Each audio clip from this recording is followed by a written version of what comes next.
There are different vulnerable applications, virtual machines, and Docker containers that you can download and use to practice your skills in your own lab.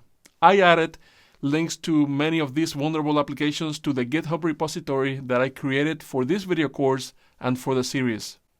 You have things like Hackathon by Rapid7, BWAPP or the buggy web application, also different versions of Metasploitable by also Rapid7, WebGoat maintained by the OWASP folks, and there are also things like the Damn Vulnerable iOS application, and sorry I didn't come up with those names, right? But there's also the Damn Vulnerable web application or DVWA, Damn Vulnerable Linux or DVL, and the Damn Vulnerable ARM router or DVAR, and many others, right?